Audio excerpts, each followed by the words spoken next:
Okay, let's say I've got the surface of my vessel. Let's look right into the hole uh, of my hollow form. Okay, and I've got a void in it. My natural edge would be here where the mouth opening is, right? And I'm looking right down inside. But I've got a void in it where I'll just put one in here, just pretend there's a whole bunch of them all around, but just show where we're at. Okay? So while I'm sanding, it's okay if I've got solid wood all the way around it while we're on the lathe, but what happens in a sandpaper is now going to flop. There's a straight line between here and here, right? It's going to flop into that air spaces, and then it's going to start to tear away this corner, okay, as the wood goes around. And it's also going to round over this corner. So the detail of the natural edge gets destroyed if you try to sand it on the lathe. So I had to sand a significant amount of this off of the lathe. There's a few little spots that I had that I was able to sand with the lathe running. So let me show you some of the tools that I use to do that.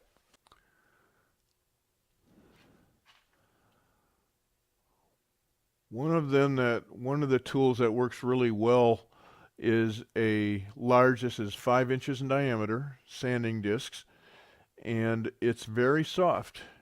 It's got a soft foam pad underneath it, okay? So now I can put my sandpaper on here and I can mush that area and sand without making marks from a harder sanding discs. It floats, so to speak, okay? And so I'll float this back and forth across here, and I usually do this with this and a drill press and take the piece to it, but I could do it on the lathe too, and I go this way. That's where the sanding grits are scratching this way, and the foam is mushing that direction.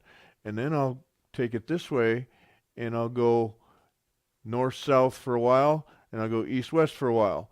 So that way I'm not making any divots, I'm not making any low spots. It floats over the bumps and irregularities.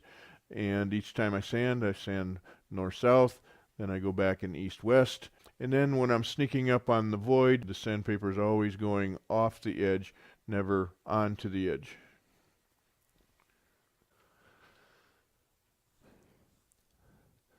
Here's a view looking into the mouth opening where the natural edge is. And again, when I'm sanding, I'm going to sand away from that edge. So all of this has to be done by hand. Got to get through the grits. Now, the coarser grits especially, I want to be real careful and not make any new divots or sanding marks in it.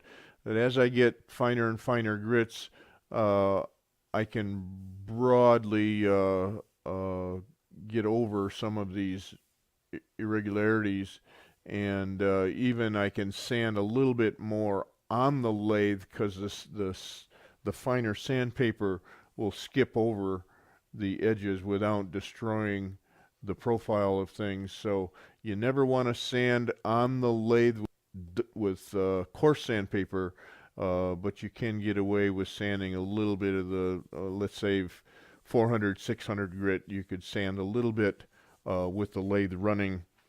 I'll do that a little bit here as those voids are going by. See how it's bouncing? Okay, the fine grit's not going to damage the profile too much, but don't ever do this with the coarser grits. Okay, but mostly it's just hand sanding.